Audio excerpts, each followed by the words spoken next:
Hello and welcome to How to Lead Your Business with Peter Cox. You're only as good as the people you surround yourself with. How will you lead them? Join us for this podcast where we dive deep into business leadership. This is the podcast where business owners and entrepreneurs learn how to grow their leadership to unlock business and personal growth, empower teams and drive success. Whether you're a startup or scaling to the next level, we've got the insights, the strategies, the intellectual property you need to grow in leadership, to fuel your team and fuel your business to go to the next level. Let's get into this. Welcome to How to Lead Your Business, the podcast where we go behind the scenes with high-performing founders, leaders and change makers to uncover what really drives business success. I'm your host, Coxie, founder from Leadership Dynamics. And today I'm joined by a very special guest, Dane Meah, co-founder of InfoTrust and now leading the charge at MySizo. Dane's story is one of grit, vision and the power of taking bold action. From landing in Australia with no place to stay to building and exiting a multi-million-dollar cybersecurity company, his journey is packed with insights every business owner needs to hear. So whether you're just starting out, scaling fast or seeking fresh inspiration, this episode is for you. And so you don't miss a new episode, subscribe to our channel, How to Lead Your Business. Okay, let's dive in. Coxie here from Leadership Dynamics. I'm with the co-founder, Dane Meah from MySizo and InfoTrust. Welcome to the podcast, Dane. Thanks, Coxie. Thanks for having me. Glad to be here. For those of you that don't know anything about InfoTrust or MySizo, cybersecurity industry experts. And I had the good fortune to mentor both Dane and Simon for 4 years in their original cybersecurity business. And Dane now is leading in a big way their next business called MySizo. Dane, can you tell us a little bit about your journey up until now? How did it all start? How did you end up in cybersecurity? Oh, it's a funny story, Coxie. As you know, I'm from the UK originally, and like a lot of 20-something-year-olds, decided to make the switch to Australia. But on my way over here, I stopped at an internet computer in Seoul at the airport and decided to check my email. Found out I was going to be homeless as I was coming into Australia. My apartment had fallen through. So I messaged the one person that I knew in Australia who said, go to Milson's Point. So they replied. So off I go to Milson's Point. Long story short, find people welcome me in and they're having a barbecue and I meet a sales director of a cybersecurity company. Offers me a job on the spot. First day in Australia. So it was all very fortunate. And but you know, in all honesty, that was the reason I came to Australia, was for a fresh start and to start something new. And it just fell on my lap on my first day. So there you go. A real sliding door moment. Absolutely. Who knows what I would be doing? So the journey, when did you start? When did you start your first business, and when did you start MySizo? Sure. So, I started working for this company, and really started at the bottom. You know, as a young man, even though I had some experience, I started working in the sales department and worked my way up. Did very well for myself in a sales context. But I always had that entrepreneurial spirit. I'd actually started a couple of businesses in the UK, and not in anything that I saw longer term that I wanted to do. So I was kind of really reskilling, and I was using that job as an opportunity to learn a new trade, a new industry.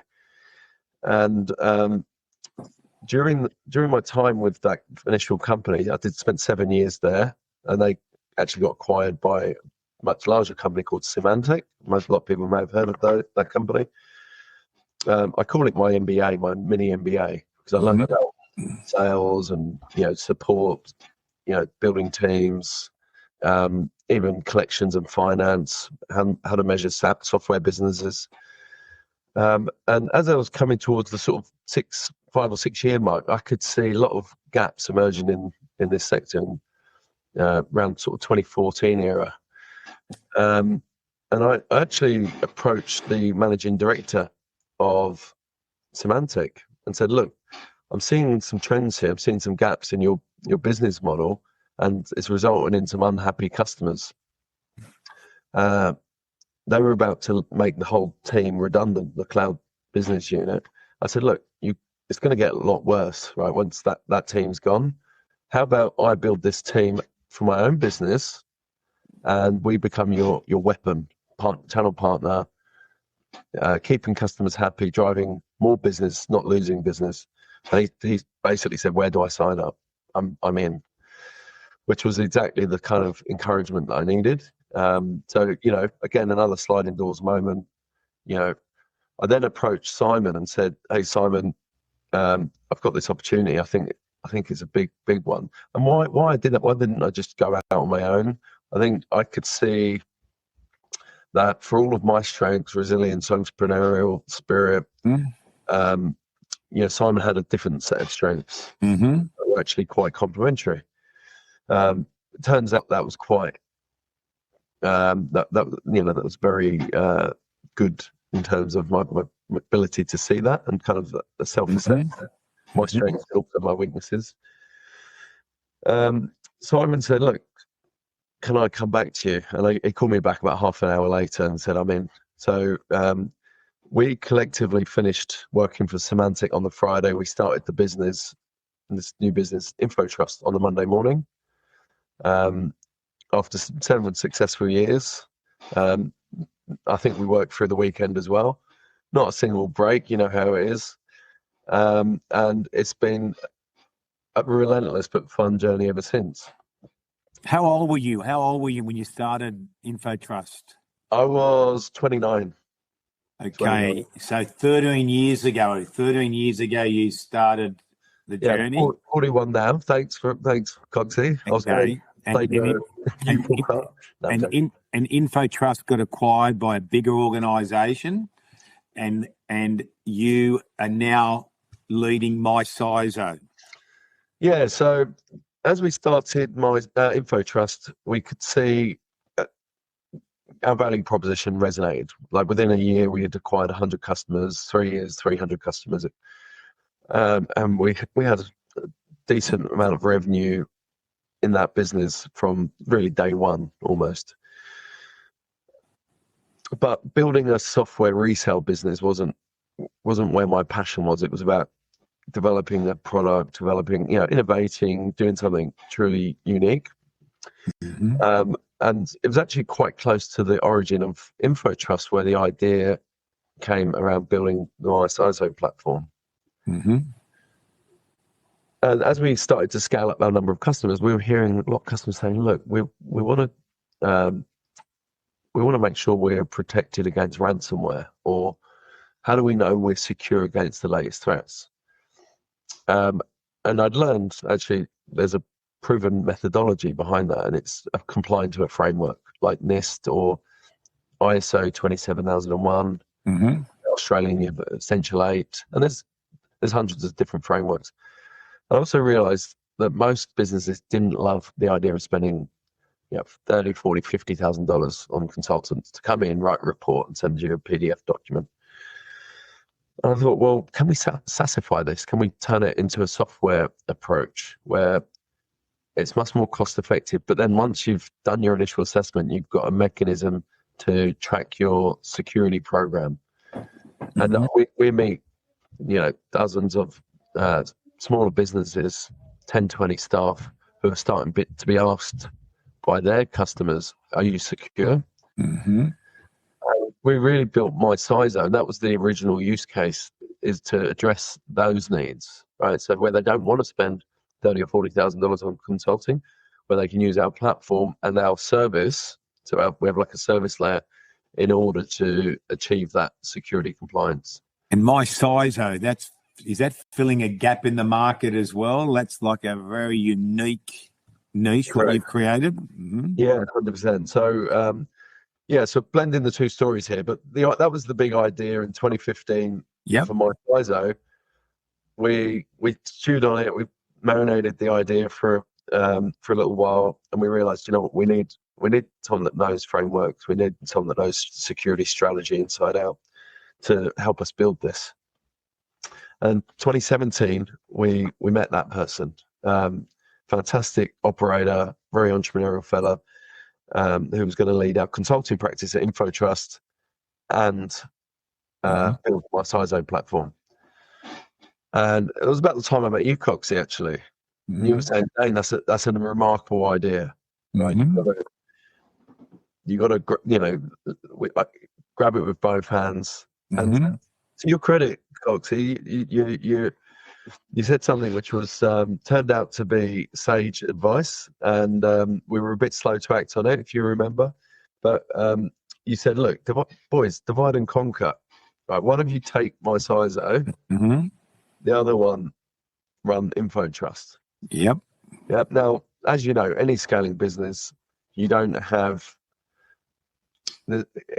just one business is a lot of work, and you need two people, right? So at that time, we were, as you know, navigating headwinds in the space of launching new practices, evolving, breaking through that glass ceiling of, from a 10, 20 person business to a 30, 40 person business.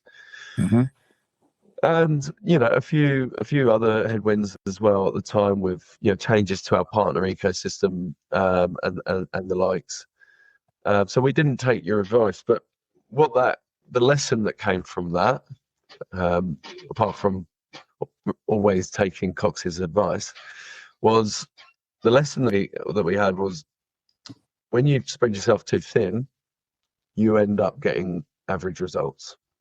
So in 2017, we started building my CyZone. I remember doing an interview with a journalist who quoted me as saying it will be ready by July. The platform, my InfoTrust launching new platform, will be launched in July. I didn't lie. It was July, but it was 4 years later. I said this to you, it always takes longer than you think. Exactly. So, especially your golf swing, Dane. It's taking a while to get there. Well, because it's a long swing, right? And, steady and easy, right? No, but so, those 4 years. I mean, tumultuous times at points in the business. We navigated out of a vendor into a new set of vendors after Symantec was fairly aggressively acquired by Broadcom. But putting that to one side, we got to 2020, so 3 years after the initial date, and the practice leader had resigned. He had to go and live back with his elderly, aging parents overseas. And I said, we're just in beta. And I took one look at the platform and I said, this is a disaster. It's been taking a long time for a reason. It's complicated. It's everything we didn't want. Right. You said, and we had that meeting, I think, with Francis and yourself, and the advisory board, and you said, guys, we said it before, we're going to say it again, focus. And at that time, we took your advice, and I stepped into my CyZone full time at the start of 2021, and that was pivotal, right? And we had this inflection point where we said, look, we're either going to sell the business now at the end of 2020. We were in conversations about potentially doing that. There were a few acquirers. It wasn't as interesting in terms of valuation, in terms of size, as we would have hoped. And as we went into the discussions, we just said, look, now's not the time. So let's divide and conquer. Let's rebuild. Let's build that next layer of management infrastructure. New senior leadership with managers underneath them, and let's go again. Right. So it's a 3-year sprint now. That was in 2020, 2021, to kind of double the size of the business. A lot of the challenges that we'd faced from COVID, from transitioning the business had passed, and to an extent, clearer waters ahead. I mean, I look at the success of what you and Simon have created with InfoTrust and MySizo, and everyone would see you now, but they don't understand the price you pay, the focus, the risk, the hours you put into it. Both raising young families. It all looks good now. Yeah, it all looks good now, but it's there's a price to be an entrepreneur. What are some key lessons that you've learned to become successful in business? We've got business owners listening to this right now. Dane, you are a successful entrepreneur. You and Simon, successful business owners. If I was a business owner starting out, or I've been in business 5 years and I'm not where I want to be right now, what's some lessons you could share with my listeners? Yeah, so thank you. It's very kind of you to say that. It doesn't feel that way, right, a lot of the time, because you're deep in the grind, which can feel a bit relentless. One of the lessons that I learned from you, Coxie, was, and this is quite personal, but the paying yourself what you're worth. For years at the start, the first 5 years of the business was paying everybody else. And of course, we never missed a paycheck, right? Yeah. Of our business, but we would always go prioritize, okay, everybody else. And we didn't really build a proper salary in the budget. And that kind of lent to a feeling of resentment. And that would sometimes, at the low points, catch you out where you're maybe not responding to a conversation about, I don't know, pay rise or the commission plan not being quite right or whatever, to, perhaps get, bringing in some of your own hang-ups about what you're getting from the exchange. When we first met, again, must have been 2017, 2018, around that time, maybe, pay yourself what you're worth. But don't pay yourself stupid salary that hurts the business, but pay yourself a figure that you're happy with and you feel respected and you feel valued. So that was quite a pivotal piece of advice, because do you know what, we started enjoying our lives more, and we came into work enjoying the fact that we things were taken care of at home. When I first engaged with you and Simon, you were both you had low self-worth, low self-esteem. It was holding you back because you didn't feel value. You didn't have a high self-worth. It was an amazing business that you were growing with amazing people in that head office there in York Street or Pitt Street or wherever it was in Sydney. But I could see into your eyes, and I'd seen that before with other clients. And if you don't feel good about yourself as the leader, the owner of a business, you won't have the influence, you won't have the drive, the energy, the right mindset to lead that business. That's why we had that discussion. And so many business owners out there are where you were. And they dilute their influence and they dilute their vision to do great things with that business. Yeah, 100%. So the second piece of advice, so very close to launching our business, fortuitously, Simon and I, the backstory was Simon and I were intuitively good business people, right? We'd been doing that. We'd been doing it in a sales context for years. I had an entrepreneurial background. That got us so far, but there came a point where we said, there's a lot we don't know, right? So, and to use your terminology, which was be willing to be led, right? So that was the first thing I did, is went out and found a mentor who could advise, lead, be a sounding board, because as a 20-odd-year-old, I'm entrepreneur. I was pretty confident, but I knew I didn't know it all. So that was the first thing. Now, the second thing was in the business, right? We were operating, we were sometimes stepping on each other's toes. We were just getting on with it. And we needed structure. So we implemented an operating model. There's tens of these systems out there, Scale Up or EOS and so on.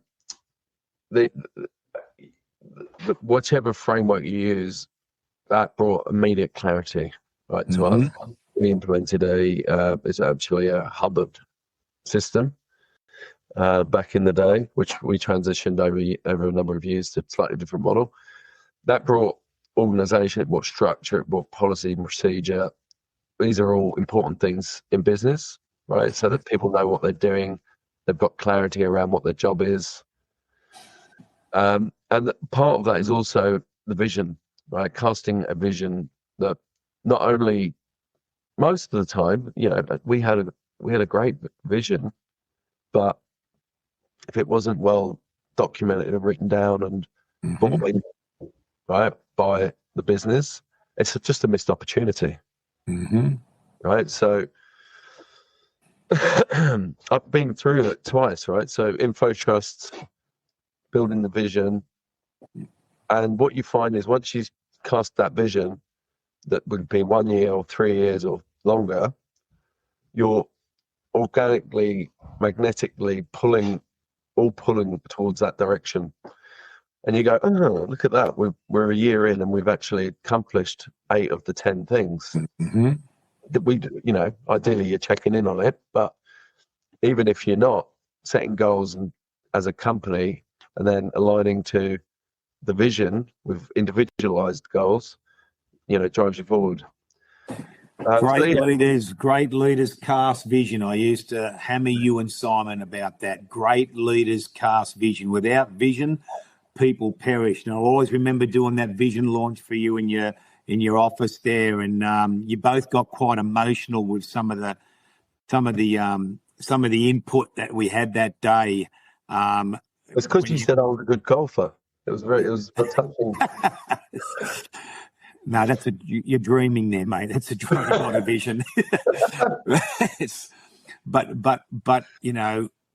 when you lead businesses, your people need to know your vision, and you have definitely nailed that with both InfoTrust and MySizo. What's a key driver for you for success? What drives you? Yeah, so for me, my driver, honestly, is the process and the journey. I love, a little bit geeky. I love problem solving. I love the creation process. I love seeing people grow and develop. Financial success is not a driver, but obviously that's followed in my career. When I was in sales, doing very well for myself, to be perfectly honest, and I didn't mind working hard, exceptionally hard, and I guess there's an element of competitiveness there, so that drives me, but competitive with myself. Because that's what drives me is accomplishment, self competition, and the feeling of achievement rather than any financial gains or rewards. And how are you going with your vision in the Hunter Valley? Are you still moving ahead with that vision you showed me? Yes, we are. So the Little Corner Farm is coming along. That's my evening job sometimes. Yeah. So I was on a call today actually with a town planner. We're going through the process of getting approvals for the cabins and all the different things on site, which will make it. And again, this was, speaking to financial planners, they're saying there's easier ways to make money, Dane. And I say, well, it's not about, for me, it's about the process and the journey. And imagine the experiences you could have on a site that's yours. For you, for anyone listening to this is not your normal site. I've seen the plans, but it is a world-class venue that's going to be built in the Hunter Valley when Dane delivers on that. Yeah. And you're right. You're talking about the journey, the vision, the dream. It's not about money. If you focus on money, it doesn't happen. If you focus on the dream, the vision, why you're doing it, the money will come. That's what you're saying, correct? Correct. Yeah, 100%. And that's a unique attitude. Yeah. Well, I wouldn't be able to do a 10 or a 12-hour day and then jump on a call with architects and planners in the evenings, and sometimes some of them are overseas, so dealing with suppliers and things like that, you wouldn't have the energy for it if it was about money. It's the passion and of the actually doing it that. And how important has leadership been in growing your businesses? Oh, everything rises and falls on leadership. Good line, Dane. That's a John Maxwell line that Coxie got a long time ago, and it is pivotal to success. Look, we've it's not, success isn't a straight line. I've got the scars to show it. We've had moments of greatness in the business, and moments that, even thinking about it bring me a degree of anxiety. So that's normal. And having spent a lot of time with seriously successful leaders, I know that that's normal. It's normal everywhere. Now but in saying that, the great moments are the result of great leadership, in my experience, not just from me, but from the leaders in my business. So bringing in great leaders has been a key, super skill. That if I can attract talent of A-grade leaders, that will serve me well. So again, you asked earlier, what are some recommendations? Always hiring A-graders is a key one. Keeping that talent pool, the pipeline ready in case an opportunity opens up, or someone steps out. That happens. That can put you in a real bind sometimes. It has done for us in the past. I've always had a knack of attracting talent to the business because of that vision casting. That's something people want to be around.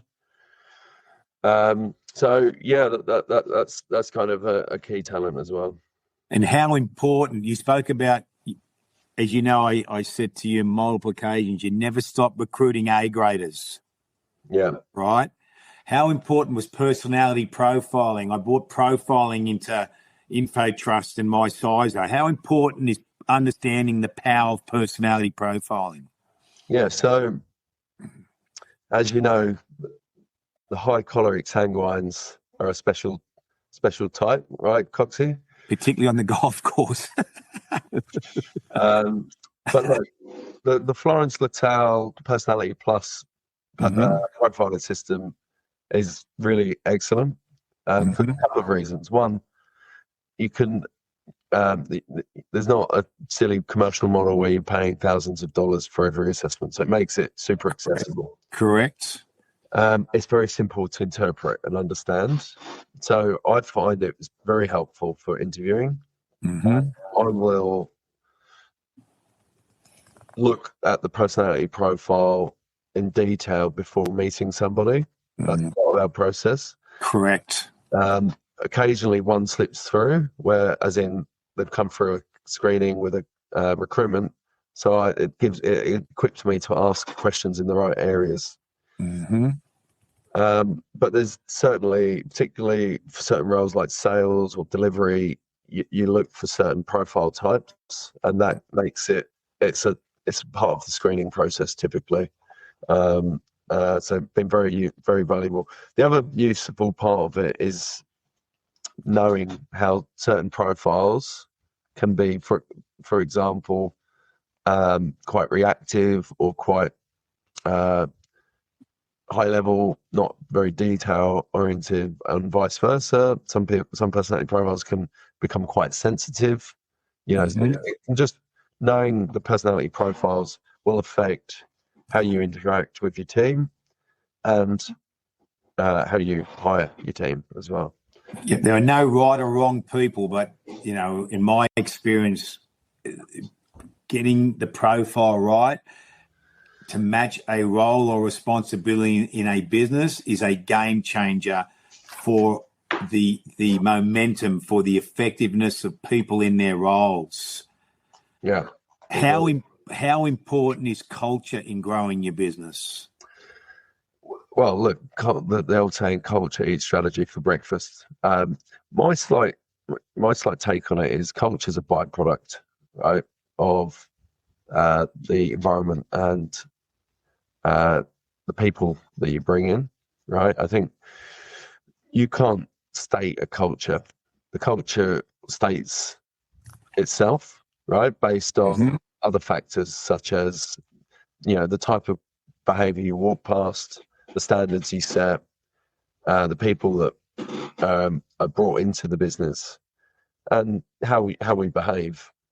Rather than we're a fun culture because we have the ping pong table, I don't think that makes it a fun culture. Mm-hmm. So yeah, but to answer your question, super important.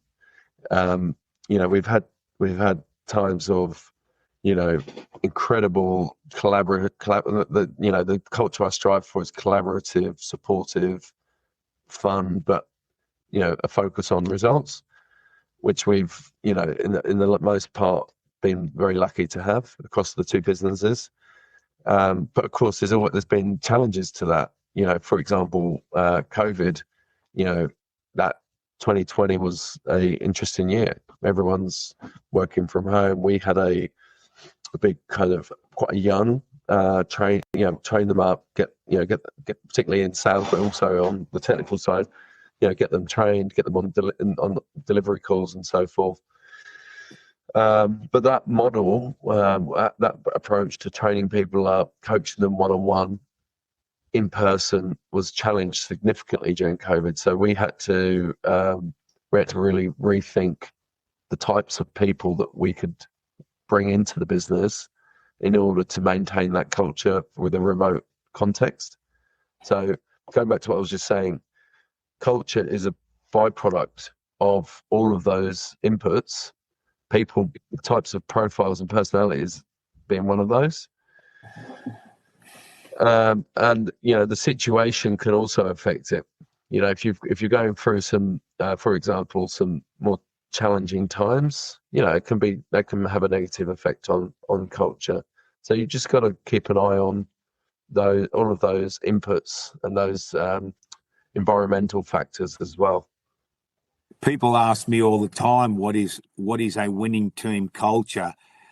Good leadership, good culture, bad leadership, bad culture. When you look at the business that you're involved in, are you growing leaders around you? How are you growing leadership in your organization? Because leaders, good leaders, they're the ones that make the culture. They drive the culture. The truth about leadership is you must have discipline and focus on those behaviours that drive results. If you only focus on the results you want to achieve won't happen.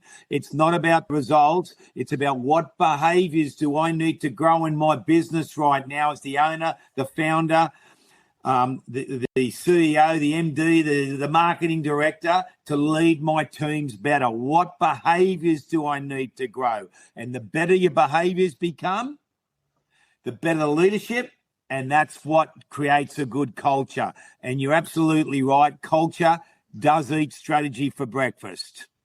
It will eat it for breakfast. Culture. a winning team culture.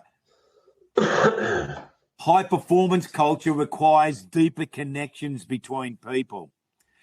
The more deeply connected we become, the more high performing that team's going to become. What have you done in your businesses, Dane, to build deeper connection between individuals in your business?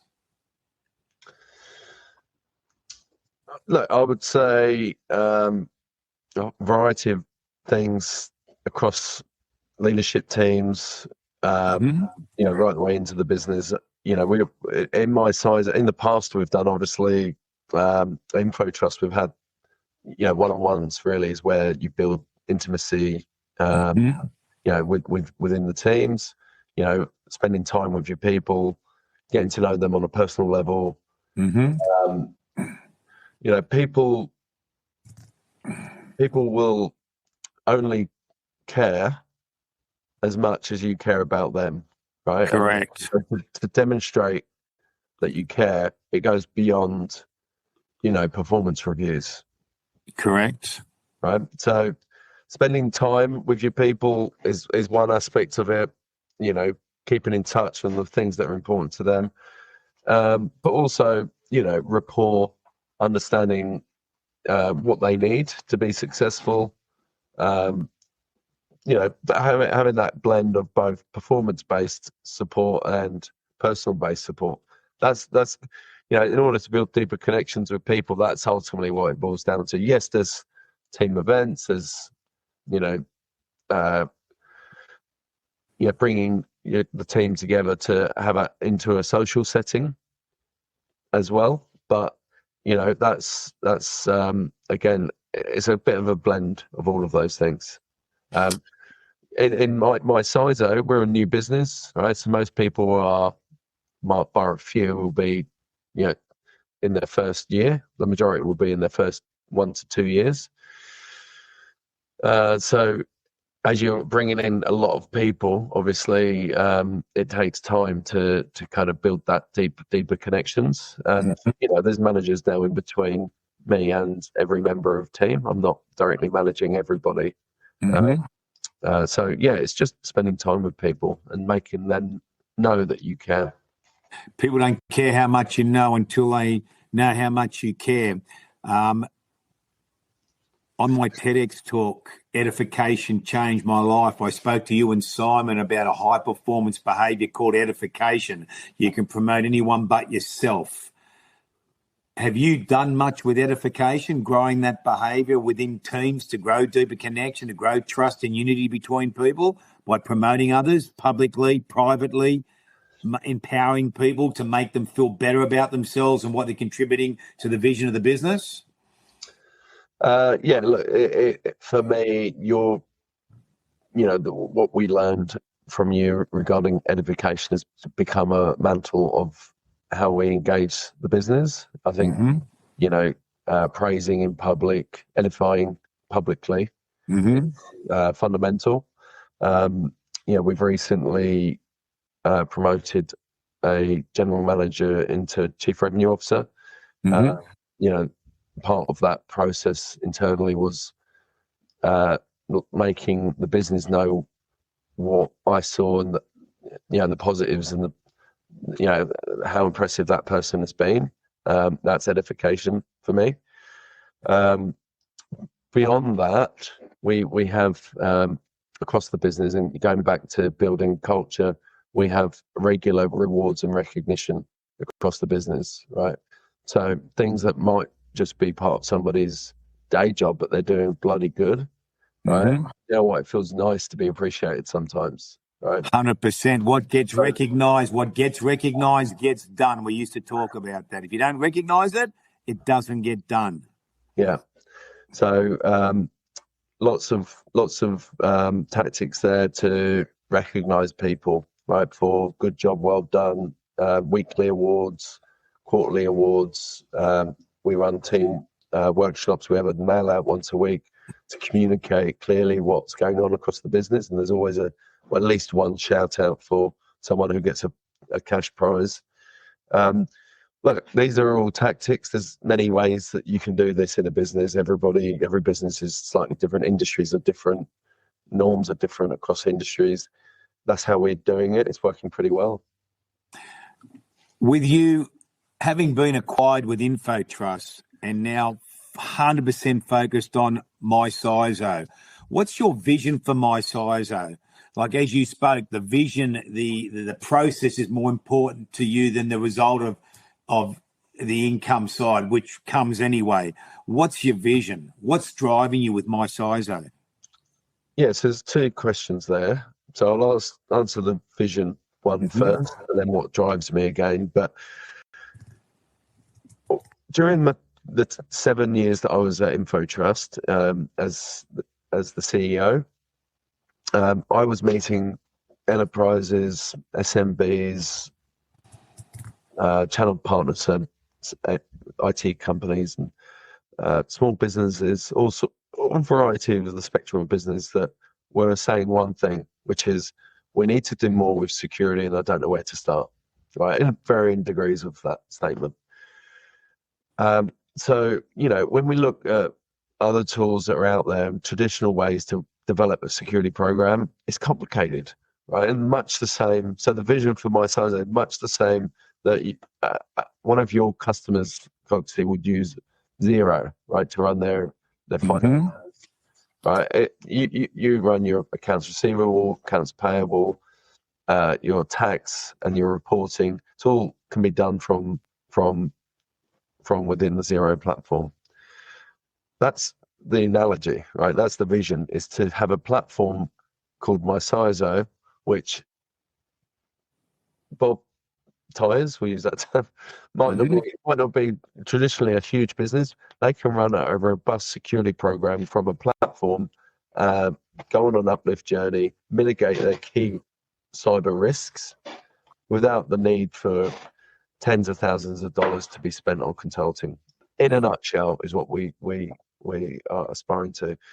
Now, in the first year, and I look back, and sometimes I chuckle to myself, because it was what we built in our version 1 that we launched. As great as it was so basic compared to what it is now. So we've built a comprehensive platform called the Security Operating System, which really takes customer on the whole journey of complying to a standard, but most importantly, being more secure against common cybersecurity incidents.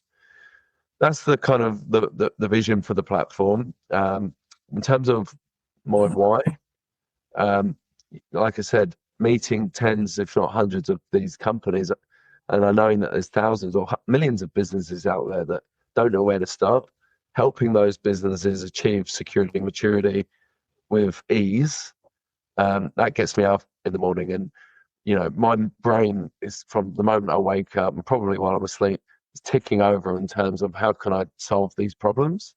That's what I love, and I speak to my product owner. We work on building solutions in the software together. That's super, for me, that's just bloody interesting work.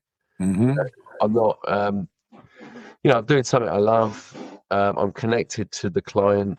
I'm hearing their pains, what they're struggling with, and literally in the space of sometimes a few days, but usually a few months, I've built software that solves that problem. That's what gets me out of bed.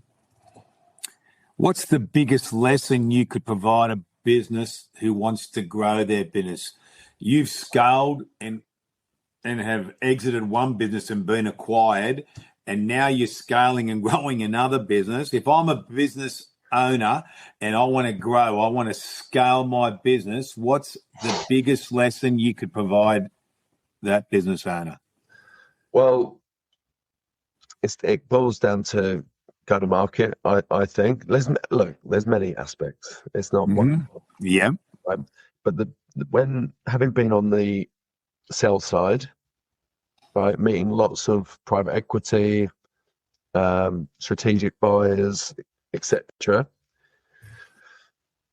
What gets them excited? Because you said what gets them excited is a business that can sell stuff. It sounds bloody obvious, but when you run a well-oiled go-to-market and you can demonstrate that, right, that comes in from your marketing to conversion to delivery, onboarding, importantly, retention, happy customers. You get that piece right, then all they need to do is increase the number of cylinders of the engine in order to accelerate growth of the business. And they can see that they're going to pay a higher multiple for your business. So it comes down to getting the go-to-market right, the messaging, how you onboard, how you support, make happy customers. That's number one. I meet a lot of founders of businesses that maybe struggle a little bit in that area. And, clearly it's not straightforward. I've even though I come from a sales and go-to-market background, it's not easy. And it's constantly evolving with AI, automation, different ways to get in front of your target market. But you get that piece right, and not only will it feed you today, but it will create a business someone else will buy at a premium. And, you've created some great financial success, wealth in your life through hard work and being a professional and knowing, how to make it happen, right? And I asked you, so will you ever just retire? And you just said to me, you're always going to be an entrepreneur. You're always going to be doing something. Yeah, so by retire, I mean, I would mean hanging up my boots on a particular job and then starting another. That's right. Yeah, it's a bit like... So for me, retiring would be having more time to build the Hunter Valley business, which the financial economics of that business do not get me excited. But the ability to create an amazing experience place for me, my family, and my friends gets me excited. Weirdly, I don't know why. But easier just to go somewhere and then forget about it. But pretty special. You're a dreamer. You're a dreamer. You've always been a dreamer, Dane. And when I wrote my first book, The Dream Is Everything, I was on a half-day Zoom with a client today. And I spoke to him about the dream, because when people start to become complacent in business or life, they're losing the dream, they're losing the vision. It's number one that you've always got to have something you're chasing, something you're focused on, something you're fighting for, or complacency will drop in. Would you agree with that? 100%. Yeah. There's a lot of research and thought leaders talking about knowing your why and starting with that. This is my why, and it's it rarely is someone's why cash or financial. Correct. It's actually deeper than that, much deeper. And rarely is someone's why the same. Yeah. Everyone wants different things. Know your why. Yeah, know your why. Know your why. So I want to thank Dane for your time today. Dane, very busy, stepping out of the MySizo business, co-founder with Simon Mackay. And if you could just give one final thought in one or two lines to the listeners today, that most of the people here are business owners or leading teams, Dane, what would you say to them to wrap this up? So from a young age, one of my the things that served me well has been taking action. Right, so action trumps planning. I think you got a plan, but back when I was 18, I used to attend these Tony Robbins webinars, and you'd get the same people going to them again and again and again and again. But I would go once and just implement that action. So invest in yourself, but take action every day, because one step won't make a meaningful impact, but over a year, 5 years, 20 years, it's the little things that you do, those little actions, you get better incrementally every day. So take action. Great advice, Dane. Thank you very much for your time, and I really appreciate you making a difference today for my audience. You're Take welcome. care. Thanks. Thank you. Bye. That was an incredible conversation with Dane Meah. Thank you, Dane, for being so open and generous with your wisdom and your time. A few standout takeaways from today. Great leadership starts with casting a clear vision that others can rally behind. Culture isn't declared, it's demonstrated. It's the byproduct of what leaders walk past and what they reinforce. And success doesn't come from knowing more, it comes from taking bold action day after day. If you're serious about growing your team, your business and your leadership, this is the type of conversation you want to revisit again and again. Be sure to subscribe to How to Lead Your Business podcast on Spotify and catch all episodes at the link below. Until next time, keep climbing. And remember, everything rises and falls on leadership. John Maxwell.